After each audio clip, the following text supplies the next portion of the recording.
Ok? Projeto Marcas da Memória, dia 20/6/2011. Entrevistado Aiberê Ferreira de Sá. Entrevistador Tasso Araújo. Presente Hermano Oliveira. Só Aiberê, como a gente fez a outra sessão, a gente terminou na sua volta a Recife, né? Como foi voltar para Recife? Como depois do período da guerrilha? O que é que o senhor fez nessa volta? Quais eram as suas atividades? Se não me falha a memória, eu fui procurar emprego e ninguém queria me empregar, porque eu era comunista, ou chamava de terrorista, qualquer. Aí eu fui lá na frente, tinha uma firma, Imperial Diesel. Eu fui lá, fiz uma entrevista. Passei, aí fiquei empregado lá, como chefe dos ferramenteiros. Era as ferramentas que usavam na oficina. Eu tinha um almoxarifado, era tudo misturado. O mecânico queria uma chave. Eu peguei, pedi a Clóvis, que era o dono da firma, chama ele de Clovinho. Digo, ó, umas chapas de aço cheia de buraquinho e grampos. Pra que isso? Eu disse, botar aqui no almoxarifado, pendurar todas essas ferramentas com o nome de cada uma. Você, apesar de ser comunista, não é muito burro não. Mandou tudo que eu pedia, me apoiou, me chamando de comunista, apertava assim, eu ainda que fuzilo. Mas tudo na brincadeira. Ele via a produção que eu dava. Eu digo, ó, tem que organizar assim, assim, assim. Ele ficava 2, 3 dias, voltava de, ó, pensei no que você falou, mande fazer. Eu falava com os mecânicos, eles tinham tudo, era a melhor fábrica de conserto de carro na frente do aeroporto Guararapes, Imperial Diesel. Era uma potência, não sei como é que faliu, ou eles desistiram. Trabalhei lá uns de 3 a 5 anos lá. Fazia festa São João, festa. Mas o Clóvis me apoiava. Eu estava dando rendimento para a firma, entendeu? Ele me apoiava. E os colegas lá olha, tinha algum preconceito com o senhor ser comunista? Tinha algum receio de lidar com o senhor, assim, os outros trabalhadores dessa firma? Não, só o pessoal do escritório, a pequena burguesia, me tratava muito bem, mas um pé na frente e outro atrás. Mais mecânico, servente, me chamava, ó, tá na hora do almoço, vamos ali, eu pago a tua. A gente saía, era 1h30 para o almoço, meia hora na barraca tomando cana para poder vir almoçar. Mecânico. Os operários, o Zé Povinho, estava comigo, entendeu? Nunca. Não houve nenhuma perseguição. Havia como é? Cisma, despeito, ficavam me olhando com um pé na frente e outro atrás, mas nunca fui agredido nada. Recebi até elogio. Quando tinha problema mesmo na firma, ele mandava, chama o comunista aí para organizar. E eu digo, ó, terreno direto aí. Limpa o terreno, faz um campo de futebol. A gente não vai faltar trabalho para quando terminar o trabalho, a gente quer bater uma pelada. Aí Clovinho, o terreno está abandonado, a gente limpava, tu caiava meio fio, caiava tudo, fazia campo e jogava lá dentro da firma. Ele, que insistência nesse campo? Eu digo, ó, guerrilheiro também gosta de futebol, tá bom? Ele ria. Por aí. E o senhor chegava a discutir política no trabalho, com seus colegas de trabalho? Ah, discutia. Não na hora do expediente, não. Mas na hora do almoço, ou quando terminava o expediente, era cachaça e política. Só que tinha uma vezinha, quando a gente ia falar de mulher, aí dava uma pausa para meditação.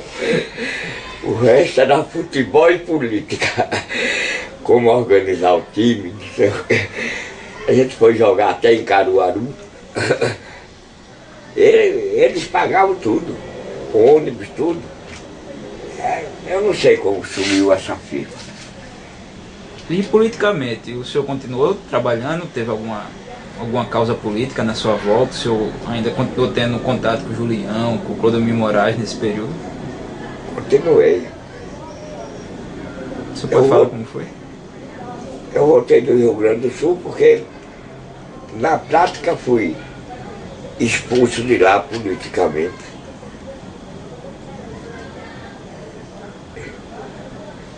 Porque quando eu vi Comitê de Anistia em São Paulo, eu digo, o caminho é esse aí.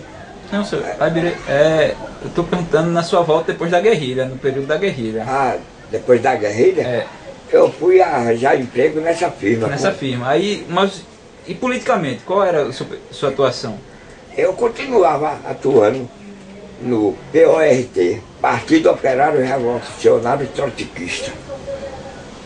O senhor lembra de algum acontecimento assim importante desse período? Não.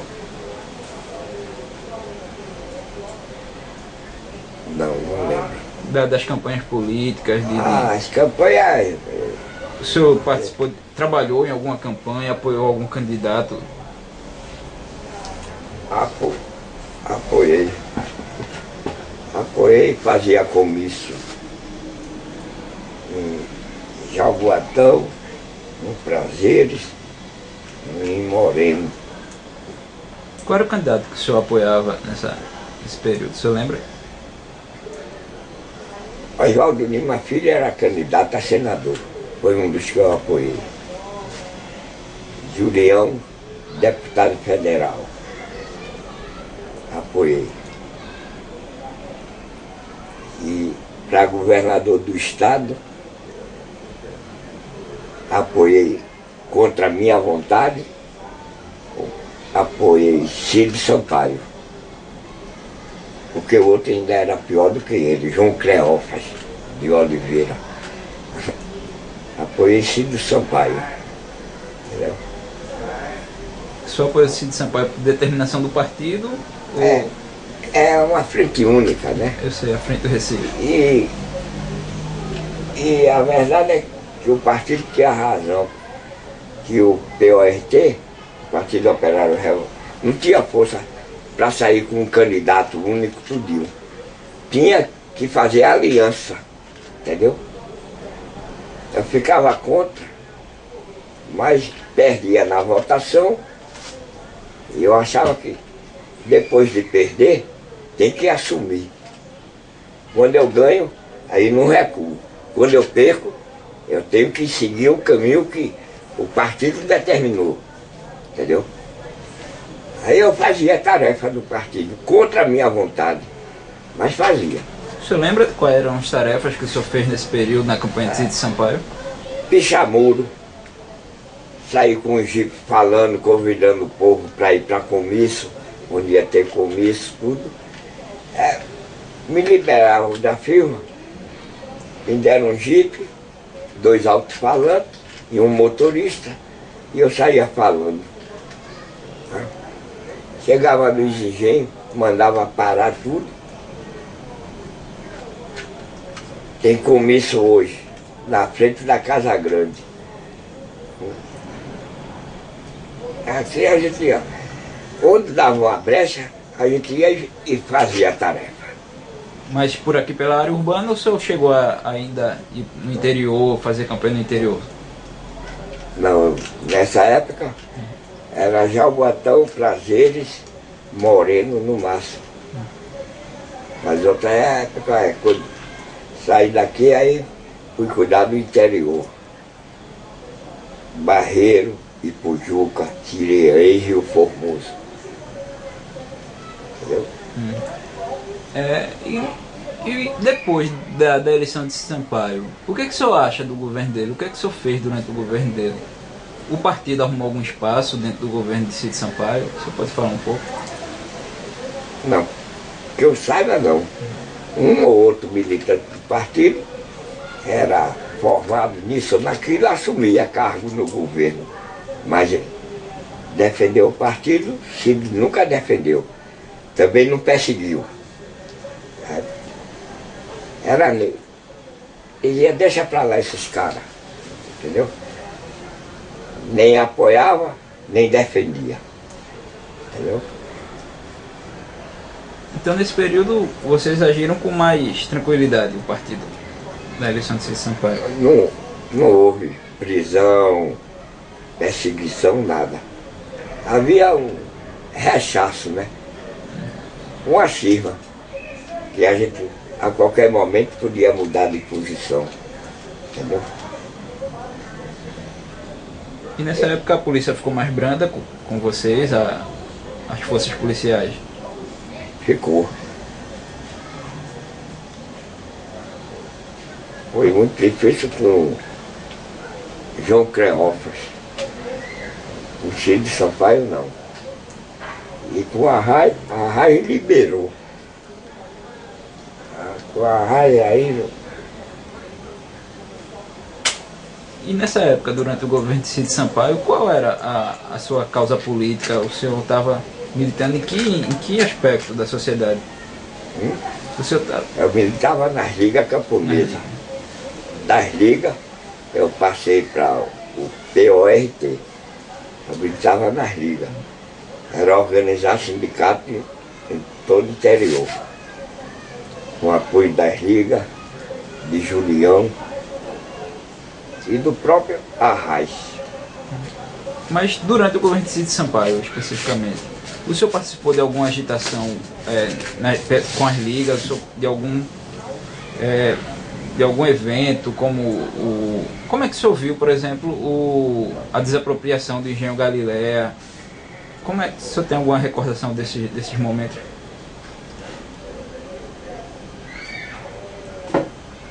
Engenho Galileia foi desapropriado porque os camponeses ocuparam e eles não tinham como tirar os 600 camponeses de lá. Tá? De 500 a 600 e as famílias. Aí se desapropriou. Em vez de perder a usina dele, preferia perder o engenho. Aí a turma já tinha o engenho na mão. O erro aí dessa reforma agrária é que ocupava o engenho e depois, dentro dos camponeses mesmo, havia oportunista ou marginal, para mim é a mesma coisa, a mesma merda. E utilizava aquilo. Eu dizia não é um pedaço de terra para cada um. Dividia a terra, o cara não tinha nem enxada para plantar, não tinha cimento, nada. Vendia a terra e ia tomar cana. Né? Ia para a zona Raparigá. Essa é que é a verdade. Triste. Eu dizia não. Ninguém é dono do engenho, e todo mundo é dono. Faz uma fazenda coletiva. Elege um conselho de 10 camponeses, um presidente para dirigir. E vocês discutem, mas o camponês era muito individualista, cada um achando que tem um pedaço de terra, estava independente, ganhou a vida. E não é assim não. O capitalismo vai, não dá crédito, não dá nada. Ele está com a terra, só pode plantar o quê? Coentro, cebolinho e alface. Enquanto se fosse coletivo, contratava um trator, arava a terra, plantava, a safra dividia entre eles, entendeu? O senhor expõe essas ideias para os outros camponeses? Eu morria de falar. E como era a recepção dessas No ideias? sindicato. Não, tá bom, estudante, mas tem muita gente safada aí dentro. Vão terminar tomando nossa terra. Então a única garantia dele era que aquele pedaço de terra era dele. Mas sem ter nenhuma condição de produzir nem para ele comer. Entendeu? Um atraso histórico e político. Político e social da porra. E não é fácil abrir a mente do povo, não. Não é chegar e ser aceito, não. Entendeu? E é nesse período que o senhor conhece Jeremias, que o senhor vai para Itambé. Como foi essa sua ida para Itambé?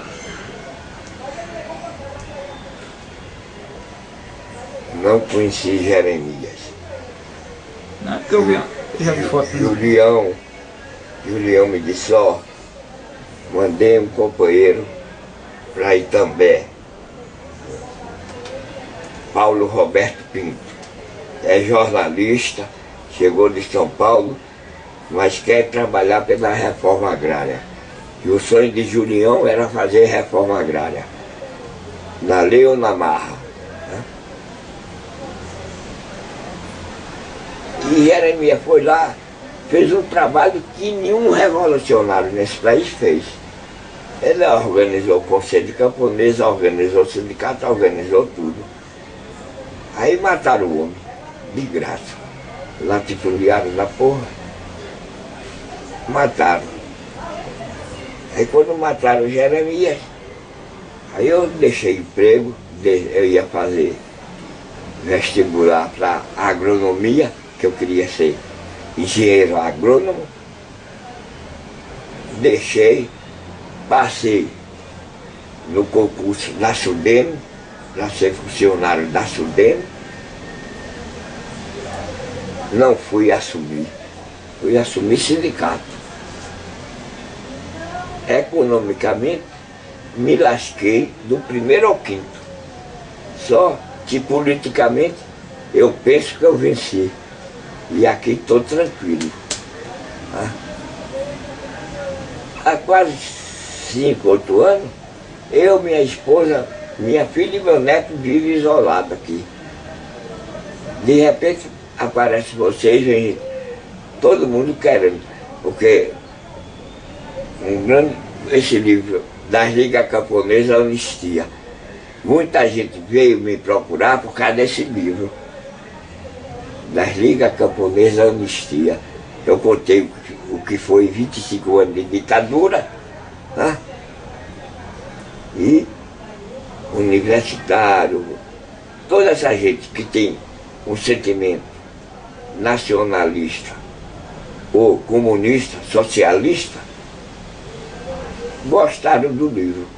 Tanto é que eu só tenho 2 livros em casa. Vou falar com o governador, Eduardo Campos, para ver se ele publica mais 1.500. É todo mundo me pedindo o livro e eu não tenho. Quem publicou essa edição foi João Paulo, quando era prefeito do Recife. Pedi a ele para publicar 1.500 livros, ele leu, um mês depois mandou, ó, o livro vale a pena, é história viva, 1.500 não dá não. Eu digo, João Paulo, estou pedindo 1.500, 1.000 livros é meu, para eu comer meu arroz, meu feijão e tomar minha pitu. e 500 é para a prefeitura botar nas bibliotecas, nas escolas públicas. Ele mandou eu assinar um ofício, 3 meses depois mandou me chamar, estava tudo pronto. João Paulo, dá ou não dá, nunca mais eu vi, faz mais de um ano que eu não vejo, mas discutir, foi um dia, 2, foi uma semana. Ia lá, conversava 1 hora e meia com ele. Depois ele mandou me chamar e disse, ó, a prefeitura vai assumir. E assumiu e fez. Entendeu? Só isso.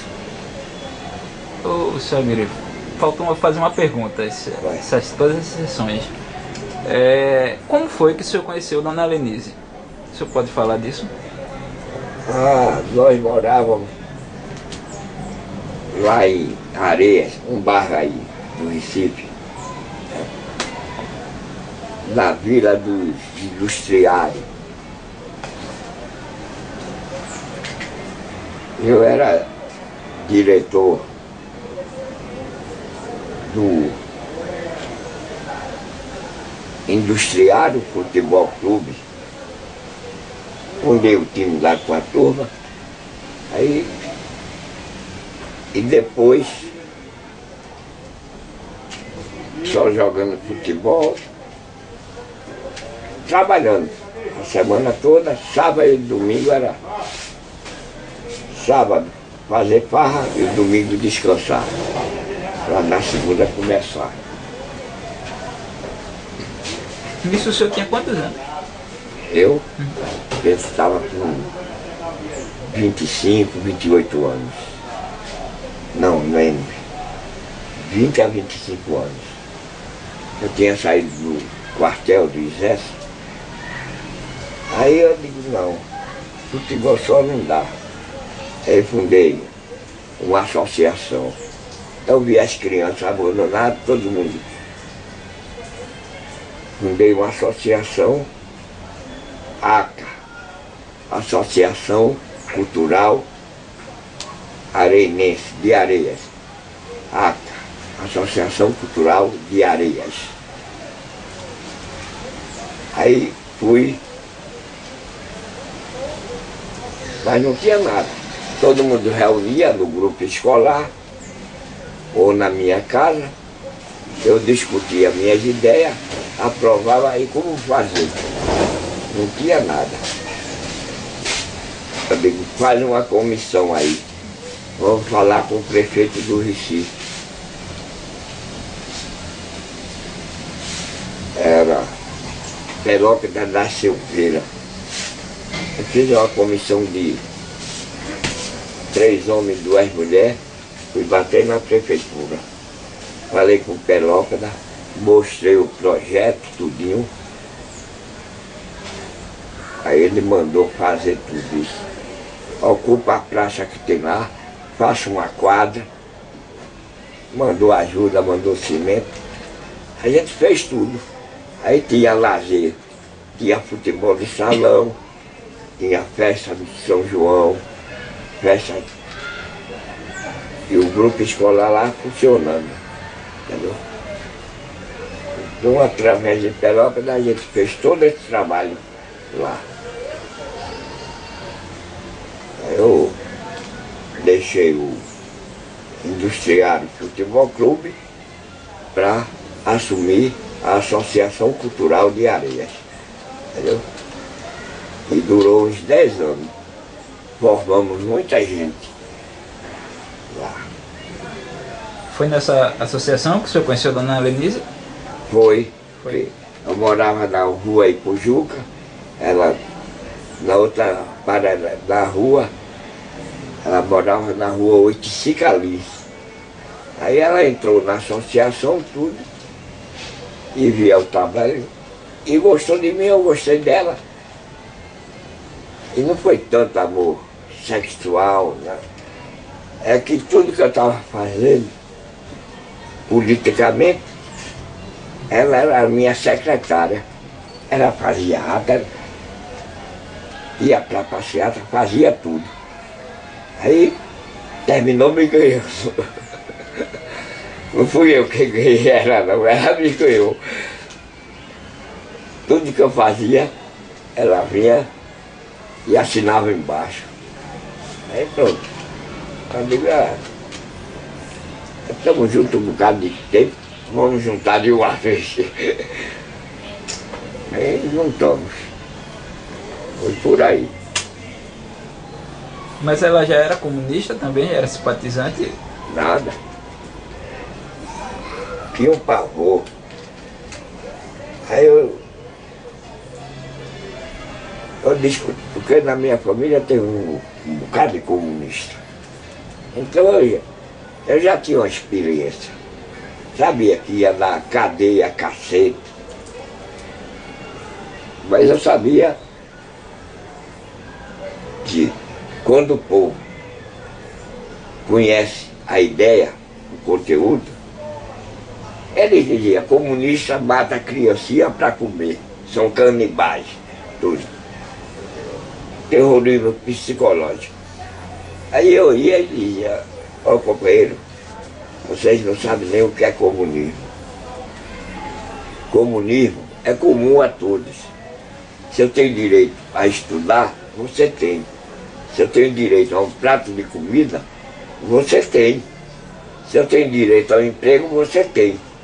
Comunismo é comum a todos. Aí eu entrava de sola, dizia,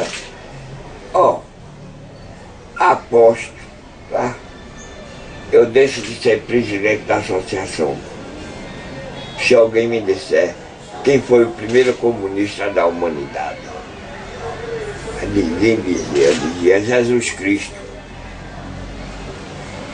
Multiplicou peixe, dividiu o pão, deu comida a todo mundo. Cristo. Aí minha mãe, no braço firme, não sei o quê. Era uma calúnia que eu estava dizendo contra Cristo. Aí levava um bocado de cacete, mas continuava a dizer. E o pessoal apoiava. Eu digo, vai ler a Bíblia, vai ver o que Cristo fez. Ei, eu sou sincero com vocês, não acredito em Deus, mas em Cristo acredito de corpo, alma e coração. Aí dividiam. Um Deus que eu nunca vi, não sei. Eu digo assim, para mim ter um Deus é a natureza, que me dá feijão, arroz e água para beber.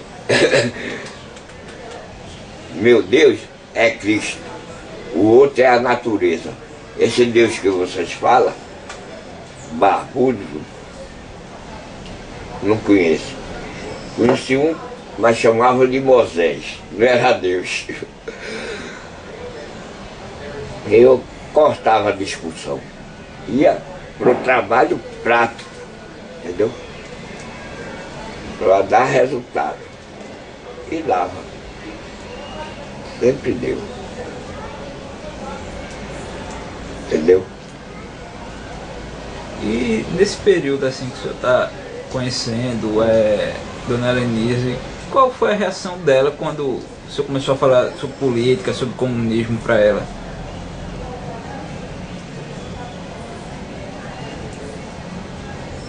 Ela apoiou 70%, 30% ficava com medo. Porque a família dela é católica, apostólica, romana. A minha também. Minha família nunca me entregou, mas nunca me apoiou.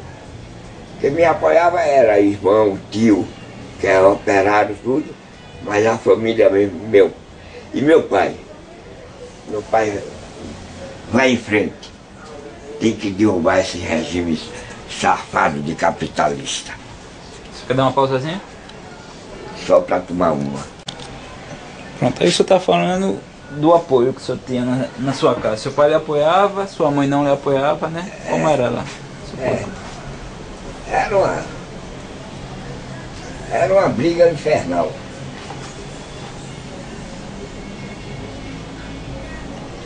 E seus irmãos também? Eles me... Mas não era briga por ser contra, porque era reacionário, não.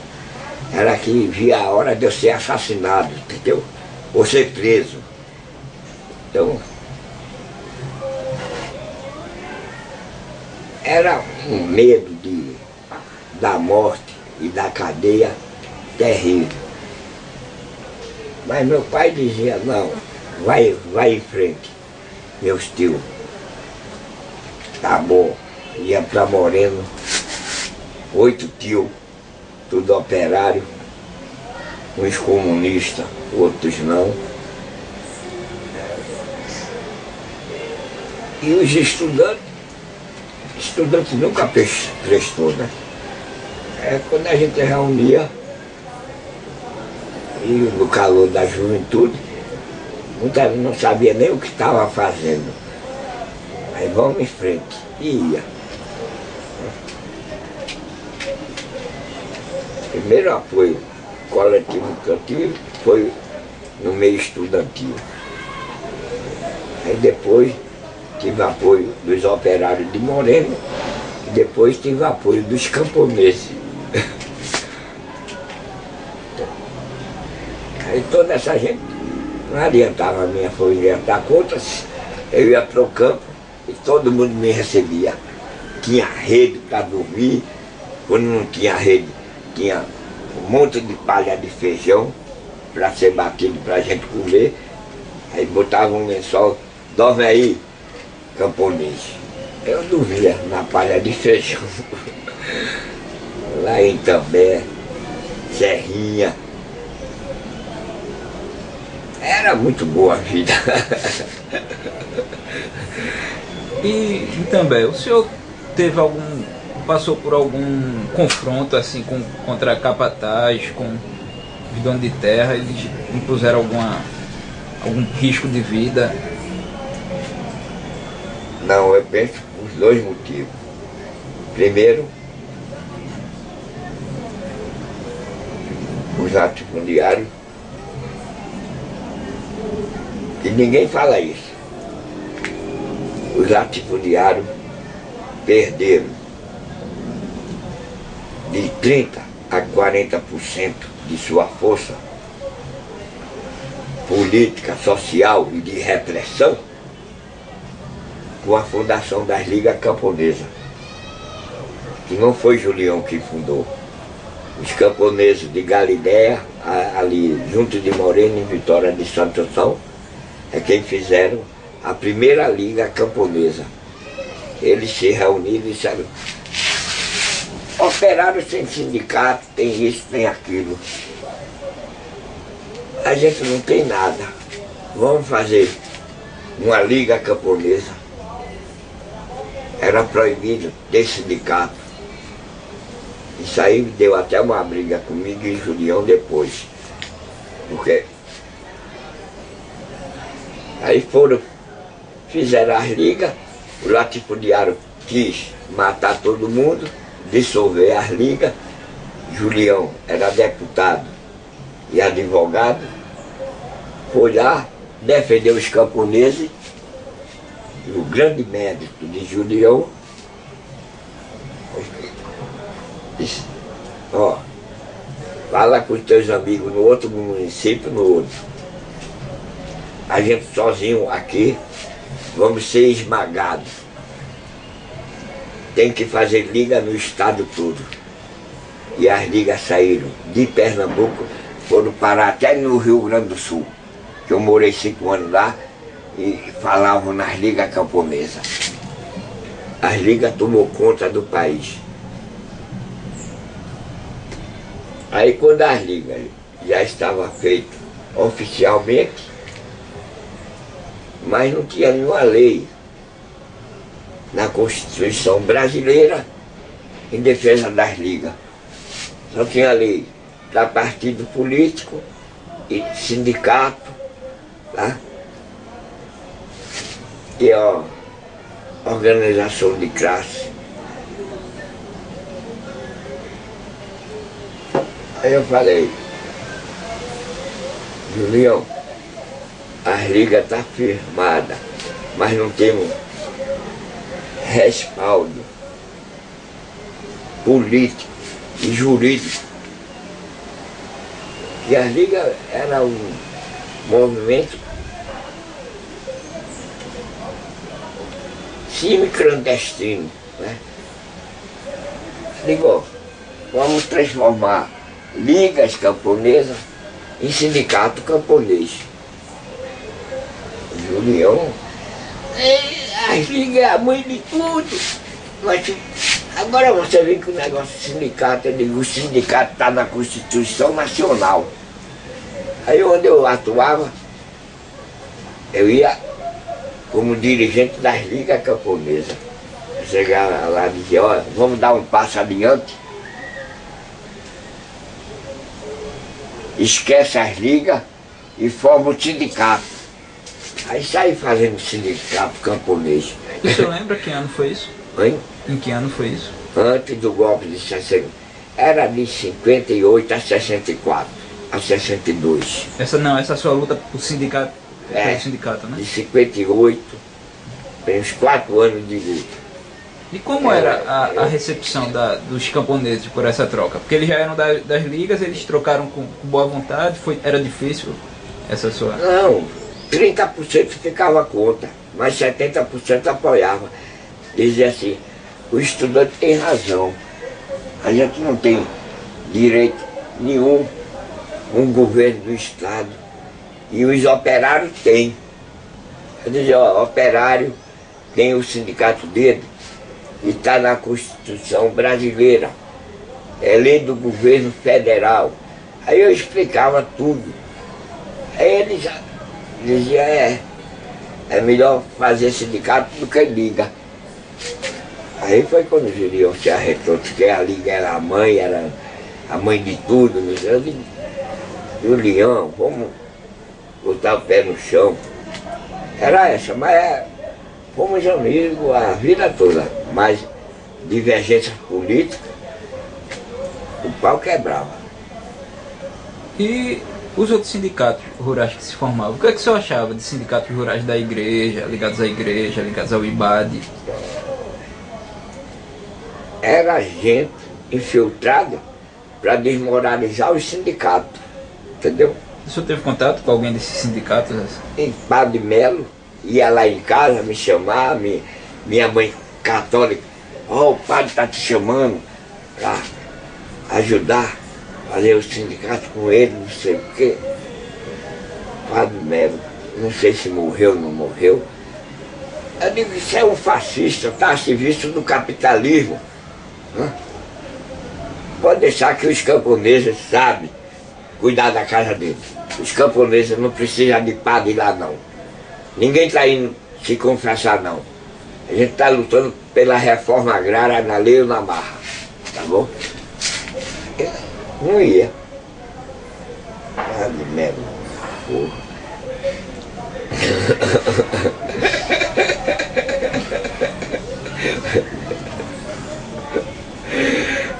Mas e os camponeses, assim, porque a igreja é importante, né? Pra eles. Sim. Aí, como é que eles viam? Mas eu não atacava a igreja, eu atacava os caras que vinham em nome da igreja. Eu digo, ele vai desmanchar até o sindicato. Tá? Rapaz, eu era da UEP, União dos Estudantes de Pernambuco. Estudante não tem consciência de tudo, mas tem um faro político da porra. Aí não vai dar certo, assim vai dar. E não eu não andava com 10, 20 estudantes não. Era 3, 4, no máximo 5 comigo.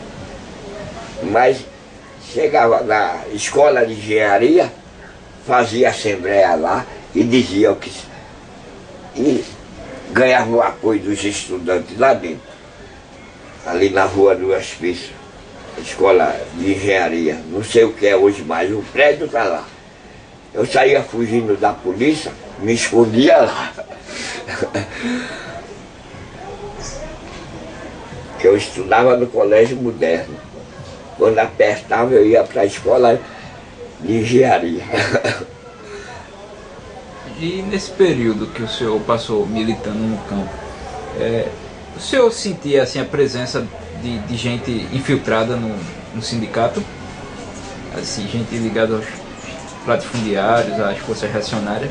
Tinha infiltrado mesmo, tem. Mas é quase, se alguém não indicar, a gente não descobre.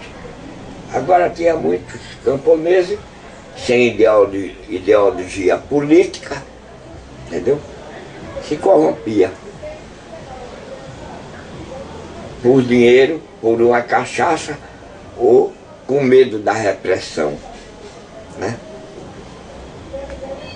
São vários motivos que levam o homem a vacilar, entendeu?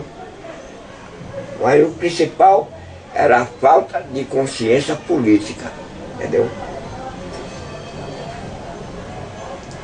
A falta de consciência política dá um atraso secular a qualquer povo do planeta Terra. Tendo consciência política, a gente sabe, mesmo sem conhecer pessoalmente, sabe quem está do lado de Zé Povinho ou quem está contra Zé Povinho. É um divisor de água. Quem defende reforma agrária, quem não defende. Entendeu? Quando se adquire consciência política, é fácil distinguir a posição de cada ser humano. Numa discussão de meia hora, 1h30, a gente, se não for burro demais, a gente sabe de que lado ele está. Se está no nosso time ou no time adversário. Eu começava a podar. Certo? E em Itambé o senhor disse que foi preso em Itambé ou nessa região? Itambé. No governo de Arraes. Sobre que acusação o senhor foi preso? Qual foi a acusação da polícia? Que estava agitando demais no campo. Fui preso como agitador. Agitando demais, não sei o quê. Arraes, para defender o governo dele e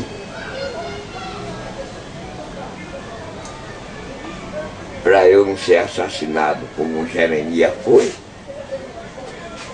me trancou durante 3 a 5 meses de cadeia. Que eu escrevi no livro assim. A cadeia de Arraes não foi cadeia, foi uma esfera esforçada. Não levei tapa, nada. Recebia sargento da aeronáutica, iam discutir comigo dentro da cadeia. Vinham do Rio de Janeiro, o movimento de sargento, da prensa em Arraes, porque tinha me prendido. Entendeu?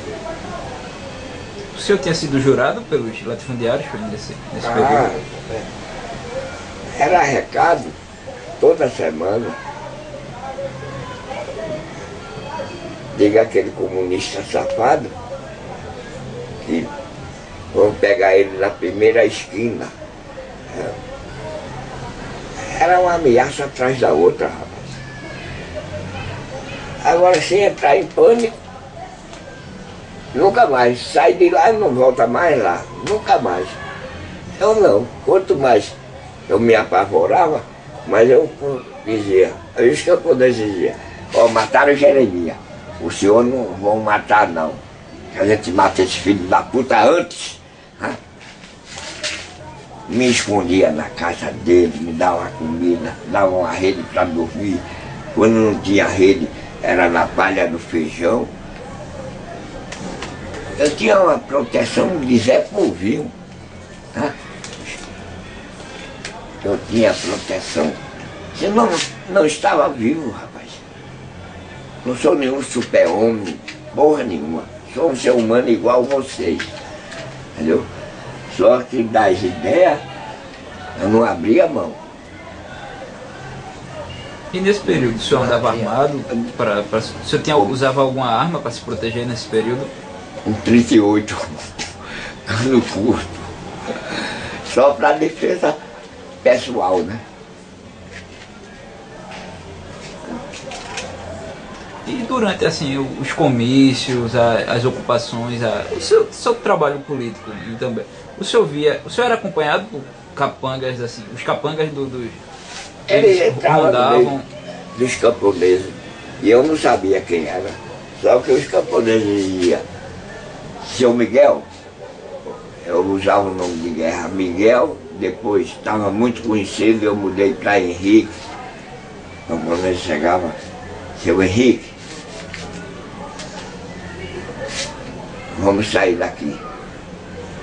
Os capangas estão por aí, tem um na tal rua, tem outro na esquina. Aí entrava no canavial, cortava caminho, ia me esconder na casa dos camponeses. Eu não tinha moradia. Tinha uma moradia certa, Miguel, camponês também, que me deu a casa dele para morar. Eu vivi lá em Serrinha. Tinha também, que é a sede do município, e Serrinha é um distrito.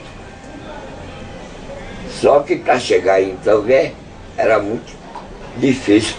Tinha que andar 8 quilômetros a pé indo, 8 voltando. Aí eu fiz uma subsede do sindicato em Serrinha. E ali era só engenho, convocava os camponeses no fim do expediente, vinha para a reunião, entendeu? Tinha que ter mobilidade. Então, era impossível os camponeses saírem de Serrinha, andar 8 quilômetros para ouvir um discurso meu no sindicato, lá em Itambé, no centro da cidade. Eu saía de Itambé e ia para o meio dos camponeses, entendeu? O senhor ficou em Itambé até que ano? Até o golpe? Foi.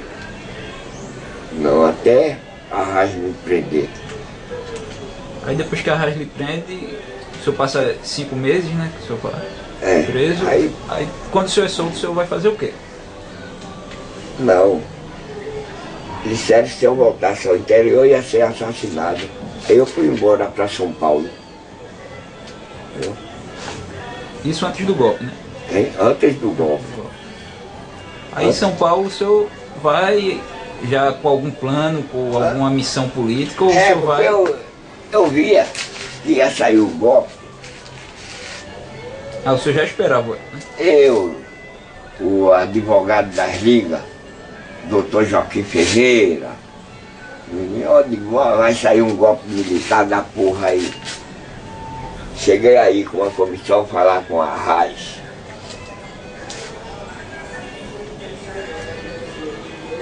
Doutor Miguel Arraes, que é a Ibira quer, com a voz rouca, que é a Ibira quer. Igual, tá eu, Joaquim Ferreira, tudo. Vim avisar o senhor que bote uma segurança no palácio e o senhor sai do palácio, tá? Vai para Caruaru, monta um esquema de segurança e governa o estado de Caruaru para cá. Está perto do Rio São Francisco e está perto lá. É o meio do estado.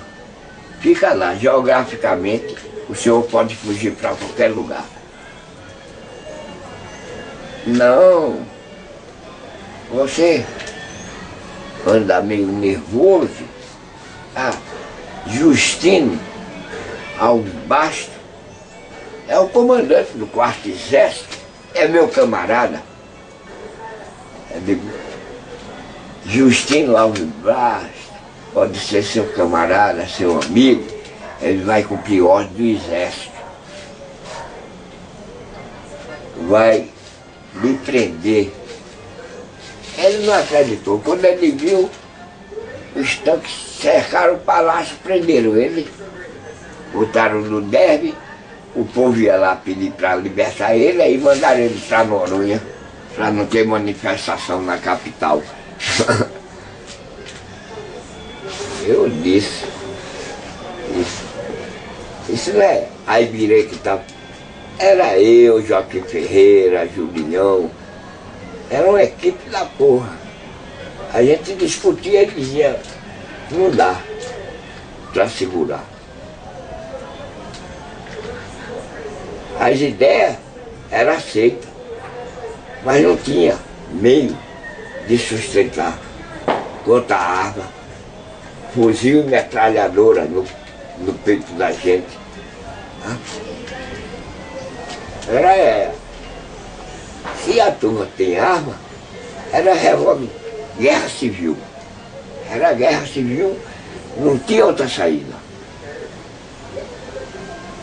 Com espingarda de matar a rolinha, vai enfrentar uma ponte 50 que derruba até avião. Não dá, pô. E como foi que o senhor teve notícia do golpe? Que o golpe tinha realmente acontecido?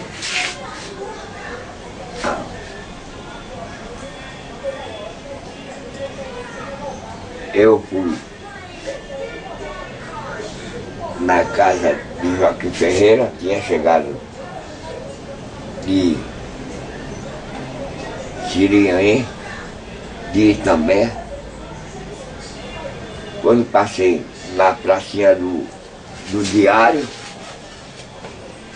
para ir para a Casa Amarela, falar com o Joaquim Ferreira, comprei o jornal. Era, não sei, o Comércio ou o Diário de Pernambuco. Comprei um jornal onde via assim manchete. Na primeira página, tropas de Minas desce para o Rio de Janeiro. Eu peguei um ônibus, saí louco. Cheguei na casa de Joaquim Ferreira, 6 horas da manhã. Falei com a esposa dele. Aí ela disse, aí virei, Joaquim chegou 1 hora da madrugada, nem jantou, tomou um café e foi dormir. E hoje ainda tem 2 reuniões. Volta outra hora para falar com ele. Eu disse, não, vou falar hoje e agora. Não, não pode. Eu digo, dá licença, deixa eu ir falar com o Joaquim.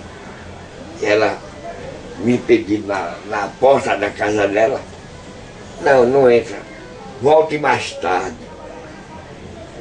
Eu digo, olha, a responsável vai ser a senhora, eu não volto mais, mas eu vim avisar a Joaquim. Aí Joaquim acordou-se com o bate-boca deu com a esposa dele.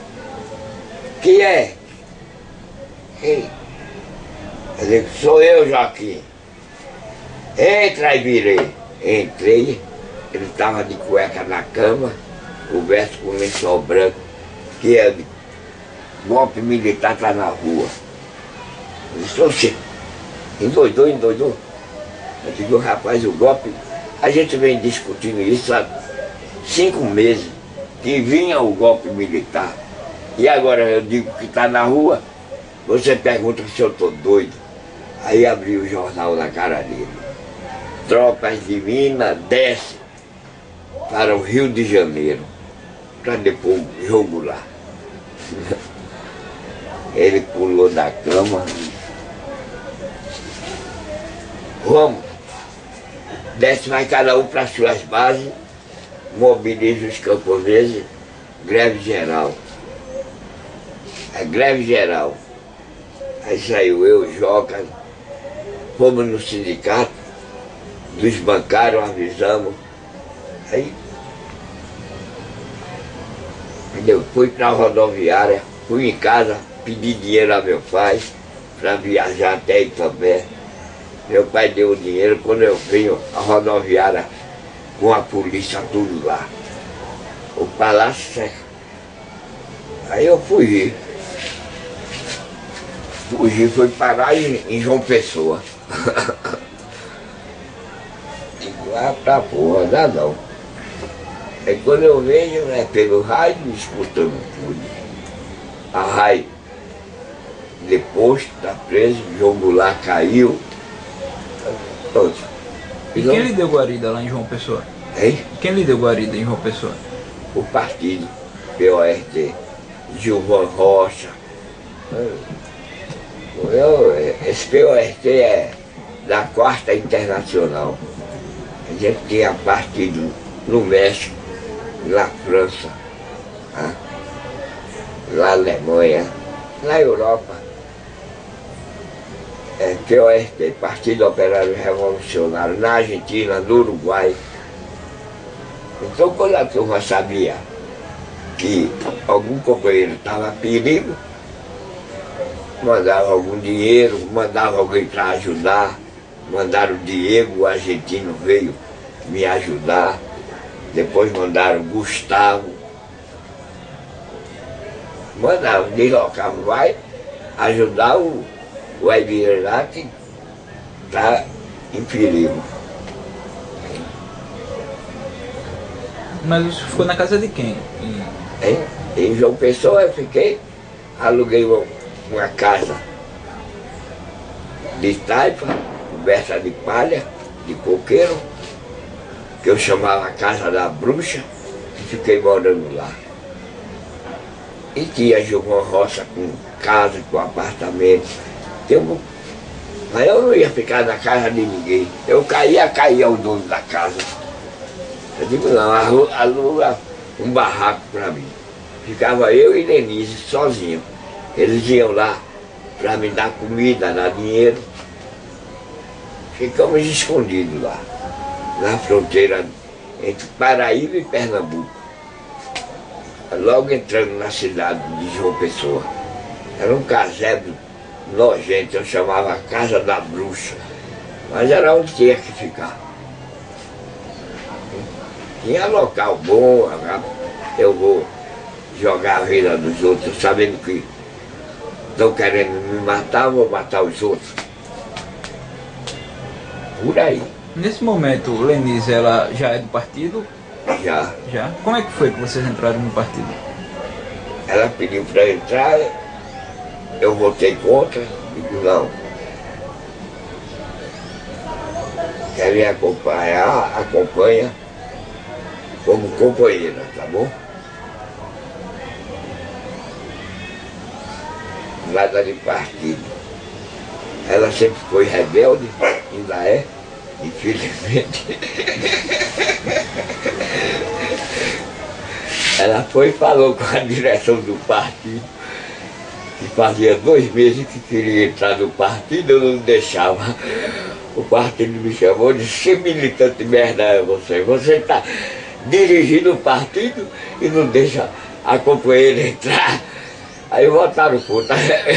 Entra ali, ela entrou.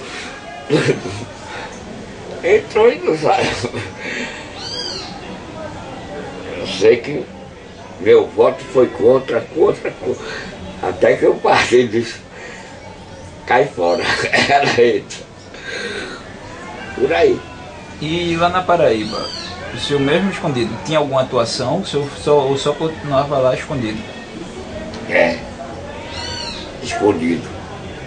Fazendo jornal de partido, recebendo líder camponês, dando orientações políticas. E como salvar os companheiros, já não era lutar contra o golpe.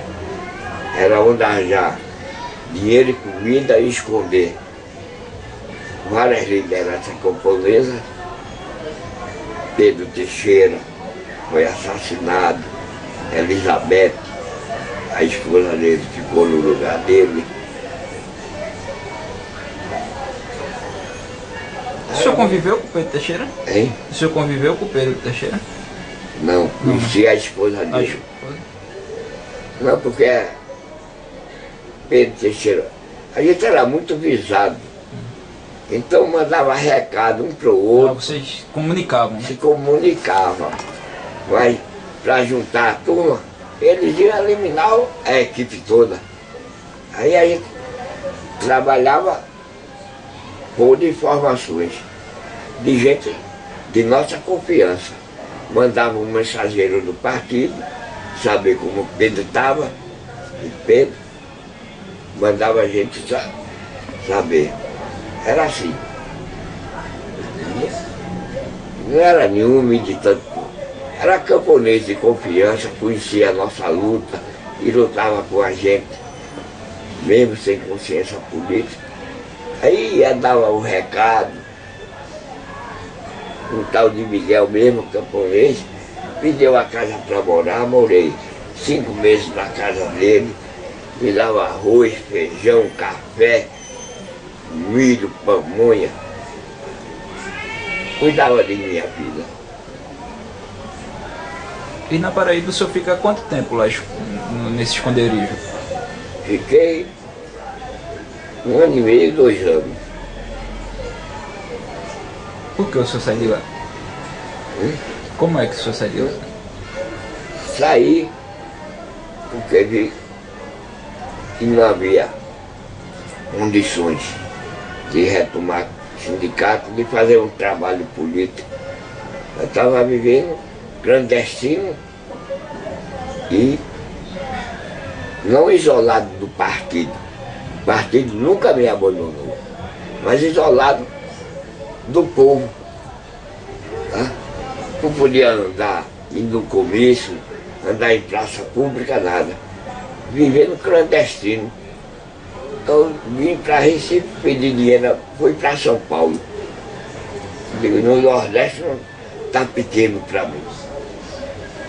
Vamos lá, perseguido aqui, perseguido no Rio Grande do Norte, tá? Perseguido em João Pessoa, perseguido no Maranhão. Pô,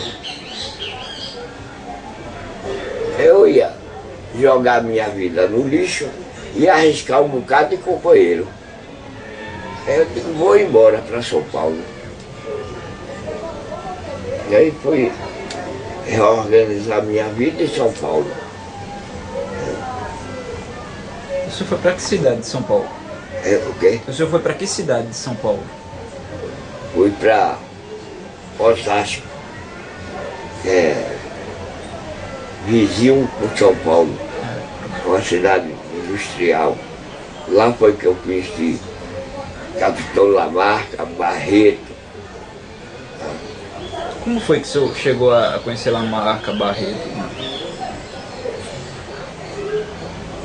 Barreto era metalúrgico da Cobrasma, maior fábrica metalúrgica de Osasco, uma das maiores do Brasil, Cobrasma.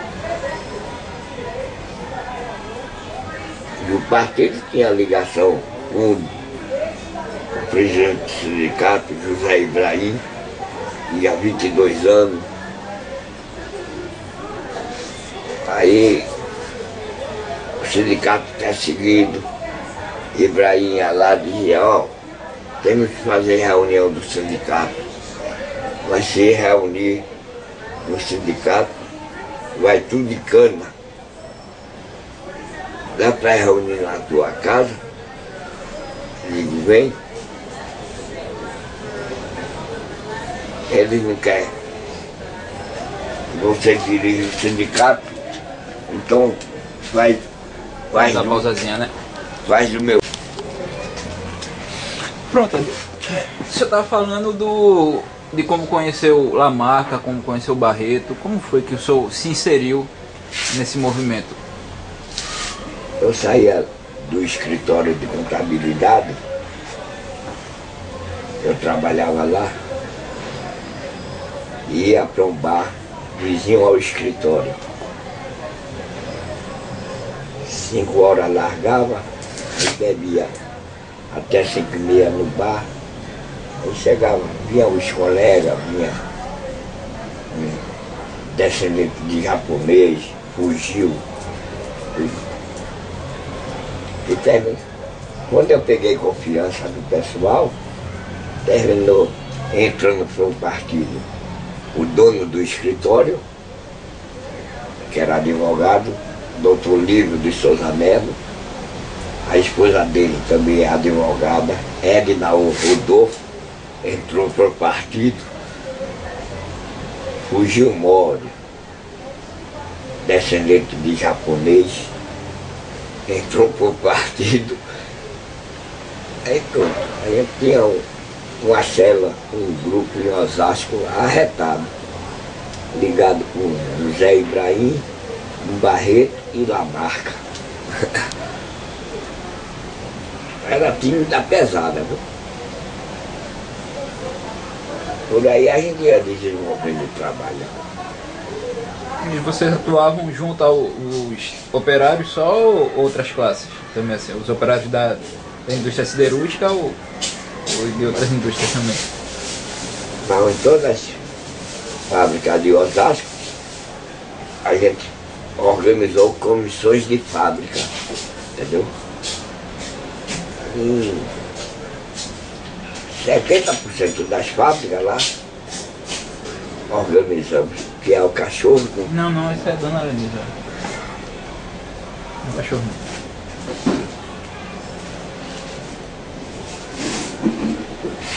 Organizávamos Quer ir lá dar uma olhada? comissão Dá uma de pausa fábrica. aqui. Peraí.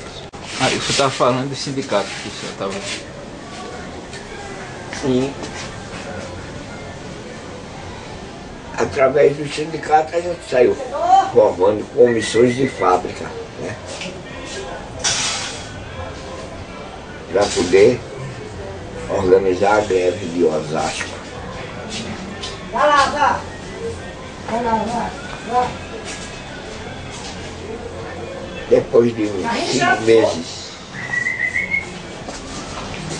depois de uns 5 meses de luta,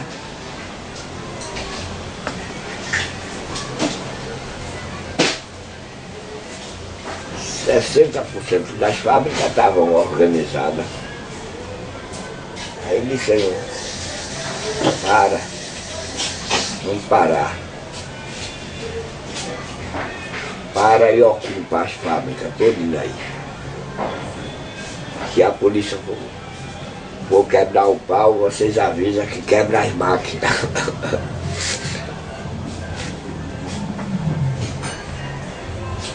Foram 5 dias de greve.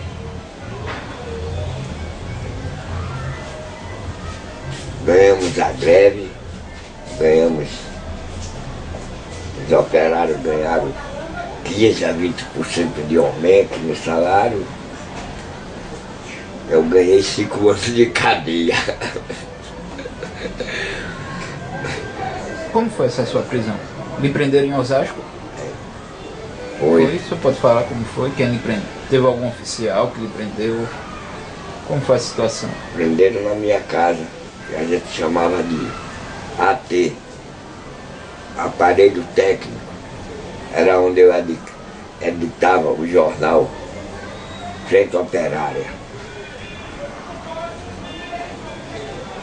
Um colega foi preso e abriu o jogo. Barnabé, era bancário ele.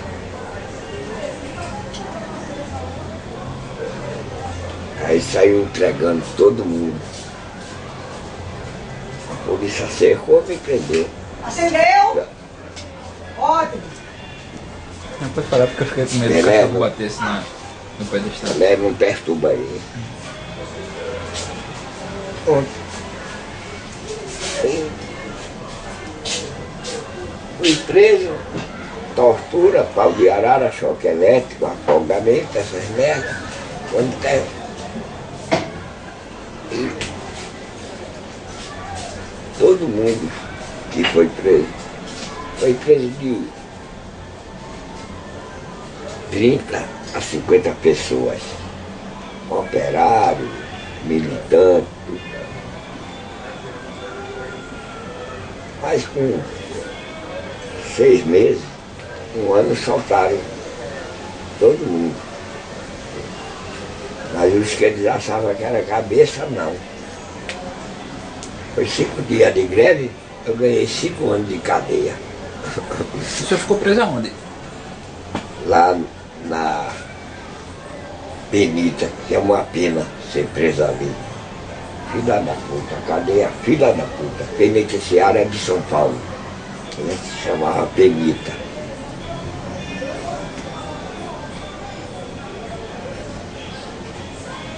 Filho da puta. Tinha o direito a banho de sol e jogar futebol de salão.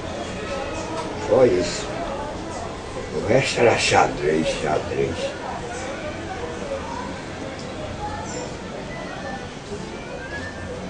Passados 5 anos, fui liberado. Aí resolvi voltar ao Nordeste. Não. Fui para o Rio Grande do Sul.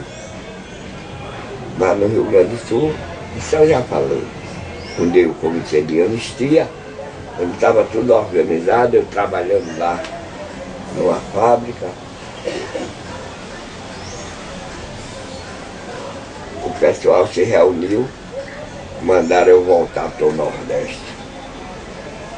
E no Rio Grande do Sul já estava tudo organizado. Tinha o ferroviário, Julinho. O Rio Grande do Sul eu considero o meu segundo estado.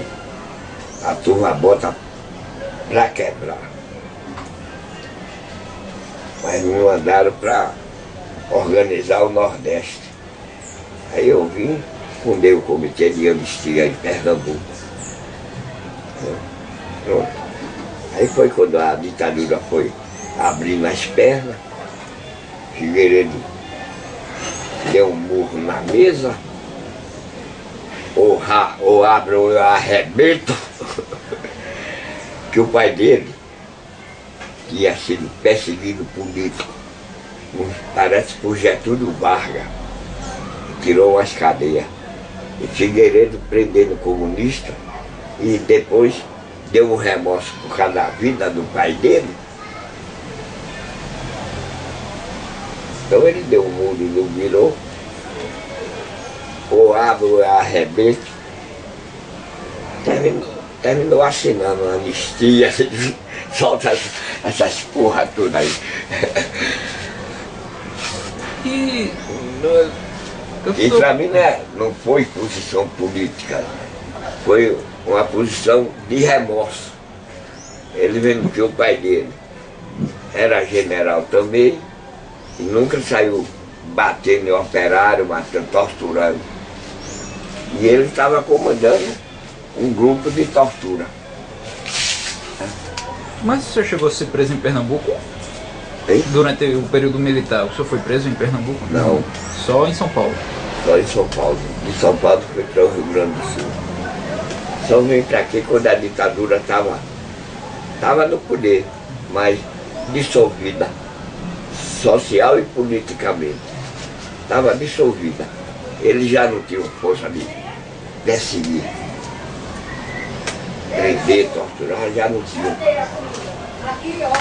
Nesses 5 anos que o senhor ficou preso em São Paulo, o senhor conviveu com algum outro preso político de alguma importância nacional? Ou o senhor Não. foi preso com presos comuns?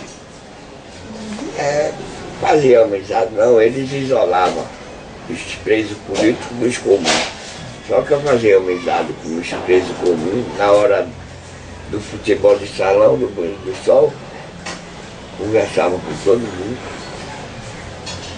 Celso Águia, que era dirigente no Rio de Janeiro, foi preso comigo também, em São Paulo. José Ibrahim foi preso. Aí foi muito, depois eu vejo essa relação dos companheiros que lutaram comigo, de uma forma ou de outra. Nesse período da ditadura, o que é que o senhor achava da luta armada? O senhor como que já tentou... deixa eu dar uma pausa assim. Depois. O senhor achava o que o senhor achava nesse momento? O senhor... Eu achava que a única forma de derrubar a ditadura... deixa eu... peraí. A única forma de derrubar a ditadura era a luta armada. O que ia terminar numa guerra civil. Mas quando eu vi que não havia arma, não havia porra nenhuma, nem dinheiro, o dinheiro era... Já veio comprar um 38. Não havia condições de ir para a luta armada. Esse processo, até dentro da cadeia a gente evolui. Não dá. Luta armada não dá. Vão ser esmagados. É organizar sindicato e fazer greve. Tem que ser um movimento social.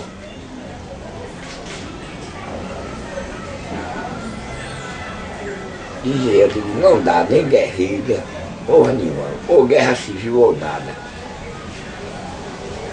Eu digo, porra, mas tem que ter saída. A saída era sindicato e greve. Sindicato e greve. Então passou a palavra de ordem, luta armada, passou a ser sindicato e greve. Entendeu? Foi por aí que a gente minou a ditadura militar. E quando o senhor foi preso e torturado, eles queriam saber o que do senhor? O que eles perguntavam durante as sessões de tortura? Nome e endereço. Nome e endereço. Quem era meu companheiro, quem não era, e o endereço. Eu dizia, vocês estão com as armas na mão, estão com o poder na mão, vão procurar. Eu nasci sozinho, vou morrer sozinho. Aí toma pau de arara e choque elétrico. Aí eu gritava, ô morte filha da puta, por que não chega? Eles paravam, o que é que você falou? Eu digo, essa morte filha da puta não chega não, é? Ah, quer morrer? Aí dava risada. O tratamento é científico, não vai morrer não. Aí o ódio aumentava. Toma pau de arara e choque. Um balde d'água, derramando água, que eles chamam afogamento, derramando na boca da gente. Bebia 1 litro, 1,5 litro de água sem querer. Mas batendo na boca e no nariz, o cara quer respirar, a água desce.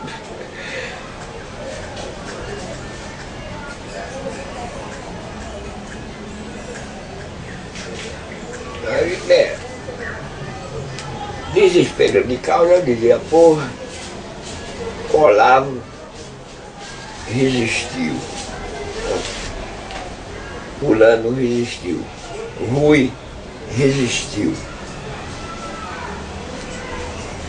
Eu tenho que resistir nessa porra. Cada companheiro que eles assassinaram me dava uma força filha da puta. Eu dizia, não vou trair os companheiros. Eles morreram e não me entregaram. Não vou entregar porra nenhuma. É, por aí. E o senhor ficou quanto tempo passando por essas sessões de tortura? O senhor tem alguma noção de tempo? 1 mês. Mas tortura mesmo nesse mês, quando ele via que a gente estava morrendo, dava uma pausa de 3 dias, 5 dias, para voltar pro cacete. Entendeu? Quando estava quase morrendo, eles paravam, esperando que depois daquele tratamento científico, a gente abrisse a boca. E a gente não abria. Não abria. Eles diziam assim, um capitão torturador me examinou assim, o coração saindo pela boca, depois de uma sessão de pau de arara e choque elétrico, de pancadaria. Aí o capitão do exército para, o homem está a um passo da morte. O coração dele está saindo pela boca e ele não tem mais resistência física, né?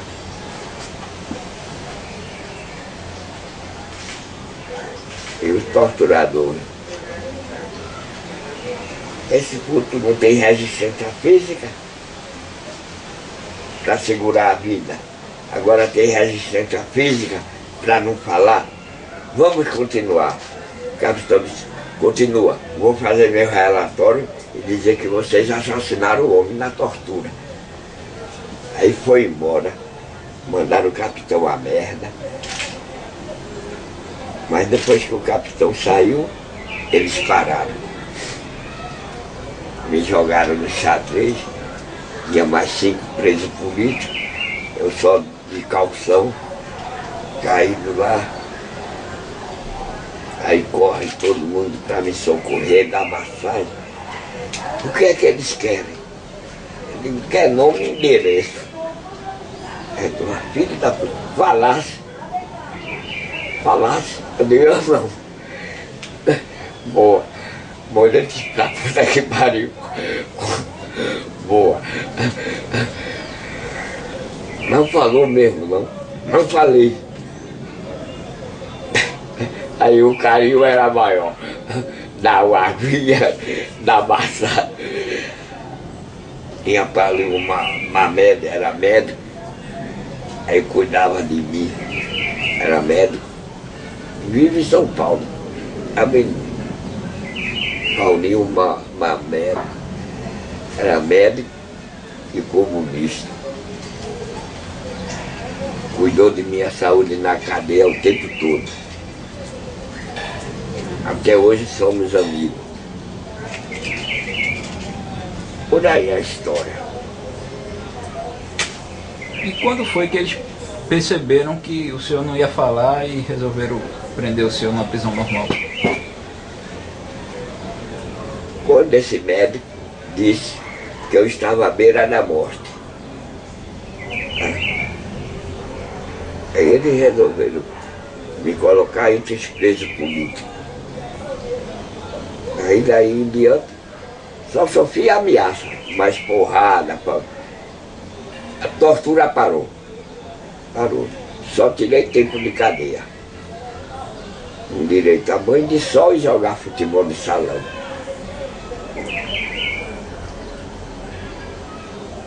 E nesse período que o senhor estava preso, o senhor conseguia ter notícias da sua esposa, de seus filhos, de seus parentes? Tinha. Como era que chegavam as notícias para o senhor? O partido ia na casa de meu pai, procurava saber como estava a família, e informava como eu estava. É lógico, mentia um bocado, mentia. Tá bem, é só cumprir.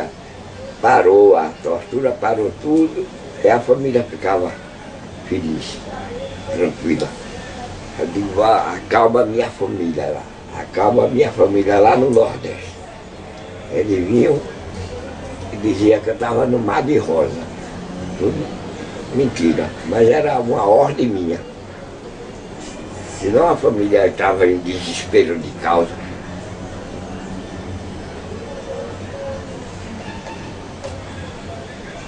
O partido não abandonei ninguém. Ninguém me abandonou. Isso aí, até hoje, sou feliz dessa minha atitude.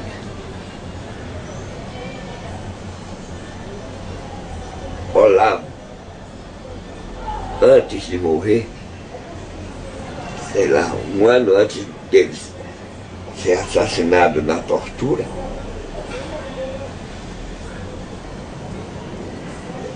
ele pagava aluguel de casa para mim, lá em São Paulo, pagava aluguel e pagava comida para eu, Lenise e minha filha que tinha 1 ano de idade, Rosinha do Vietnã. Rosinha do Vietnã.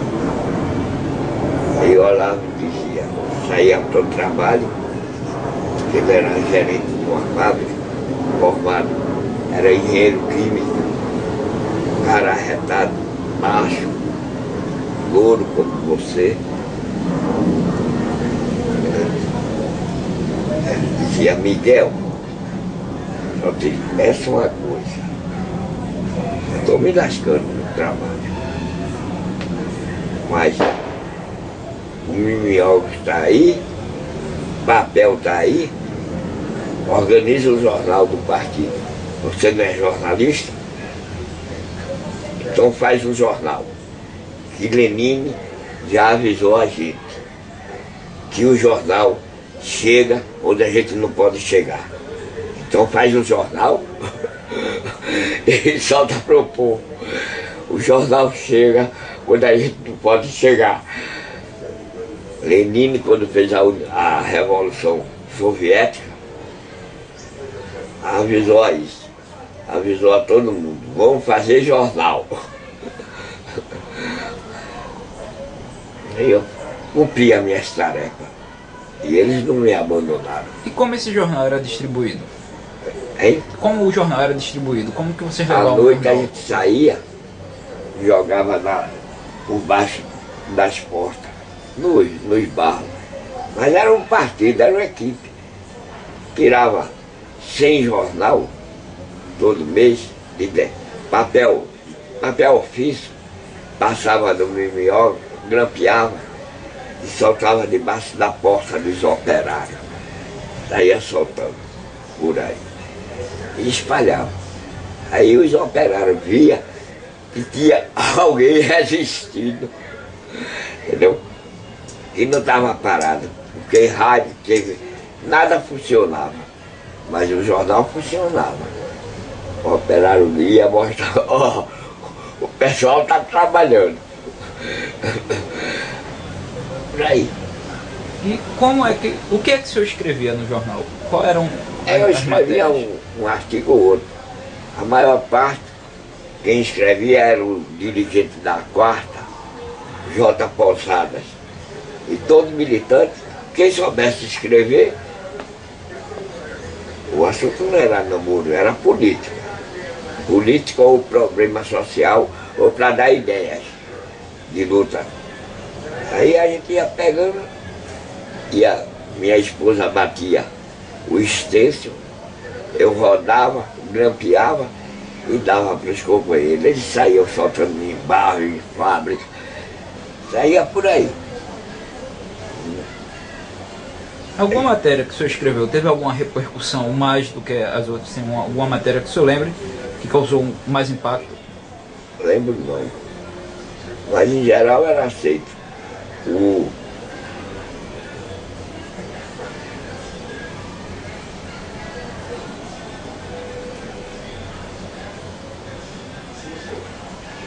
Um dos artigos que eu escrevi, eu convocava operário, camponês e estudante para se manter organizado e continuar a luta. E terminava esse documento dizendo assim: temos que ter paciência, companheiro. Temos que ter paciência. Essa luta vai longe. Porém, tenho certeza de uma coisa: as ditaduras passam, o povo permanece. Então, quem vai ficar nessa ditadura não. Quem vai ficar somos nós, é Zé Povinho. O povo vai permanecer. A ditadura vai cair. Mas isso ninguém podia assinar, né? Escrevia, publicava, não tinha autor. Eu só escrevia chamando a organizar, a resistir e a continuar a luta. Até derrubar a ditadura. Por aí. É. E na prisão, como foi o dia da sua soltura? O senhor ficou 5 anos preso, né? Como foi que o senhor foi solto?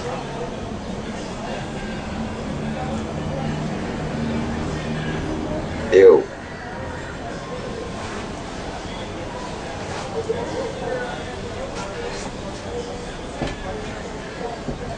arranjei um advogado, dia 3, Livre de Souza Melo, que não fazia nada. A esposa dele, Edna Rodolfo, que me defendia dia e noite. E doutor Iberê Bandeira de Melo, um dos mais famosos advogados do Brasil, lá do estado.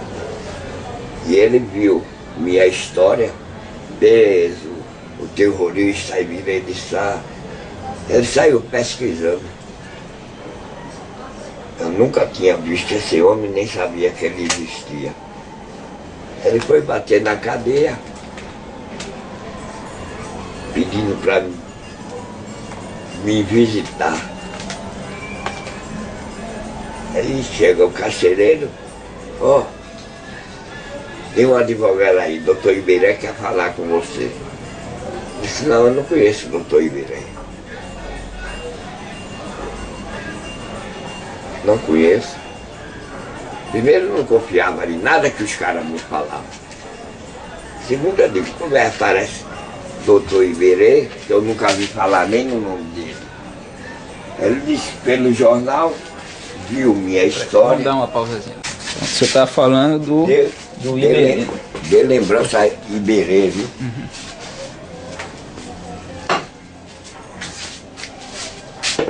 Nós estávamos aonde? Falando do advogado Iberê, que foi... Ah, Iberê Bandeira de Melo. Uhum. Pronto. Foi lá e me defendeu. Mas como foi que ele, assim, o senhor disse que ficou receoso no primeiro momento, quando disseram... O senhor disse que ficou receoso.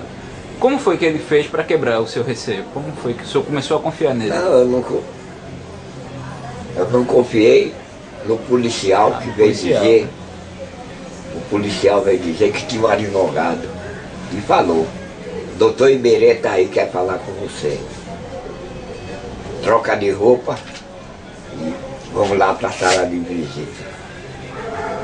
Troquei de roupa, fui. Cheguei lá, um gigante da porra. É você o Iberê de Sá? É. Aí pegou a conversar.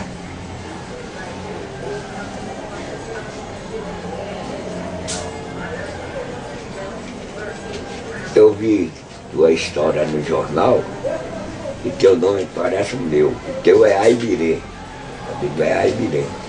E o meu é Iberê. É quase igual. E eu estou cansado de defender bandido.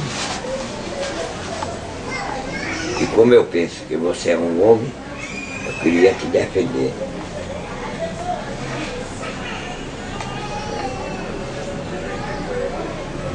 Primeira entrevista pro dia, o cara chega lá como advogado, querendo me defender. Eu com o pé na frente, eu digo, doutor, eu não tenho dinheiro não. Eu sou filho de um operário camponês, meu pai é jornalista lá em Recife. E aqui eu sou operário, aí em Osasco, sou operário.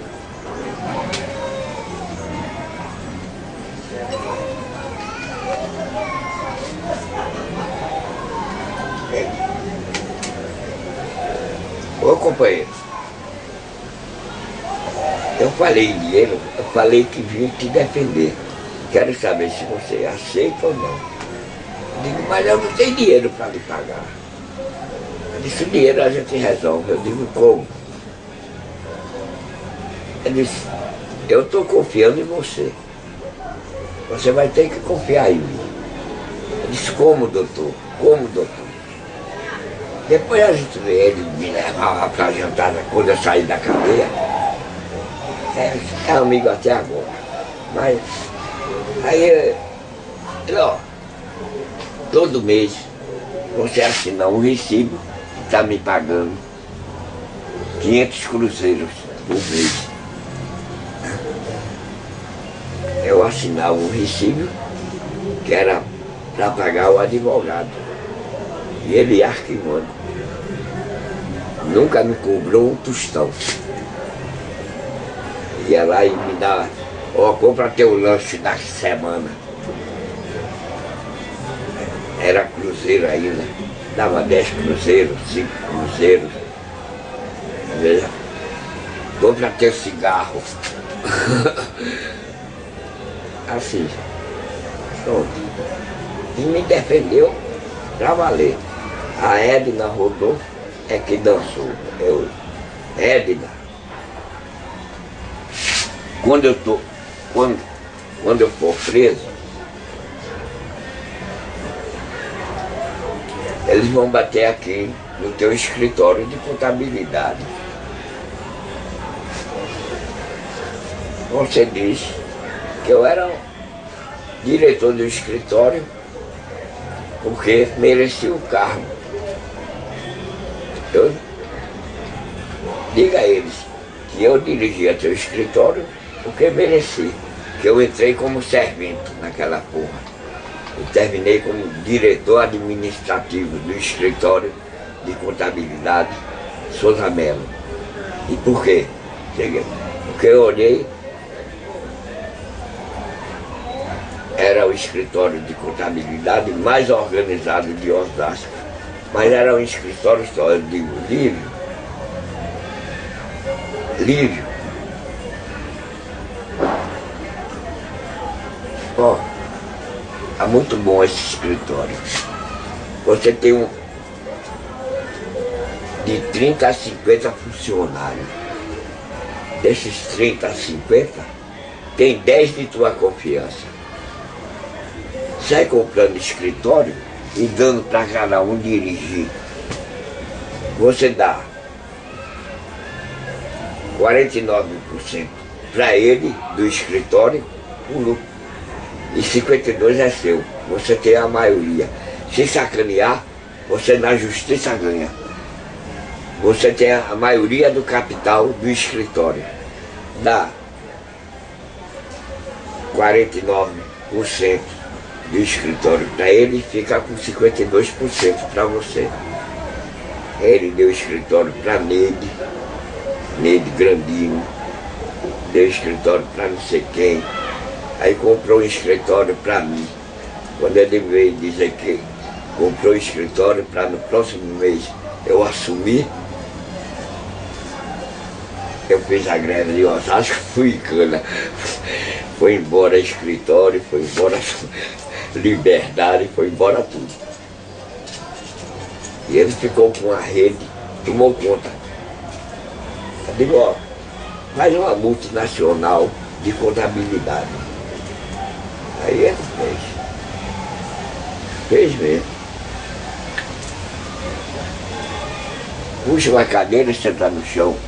Não, acho que por hoje já tá bom. Tá bom? A gente vai continuar semana que vem ainda.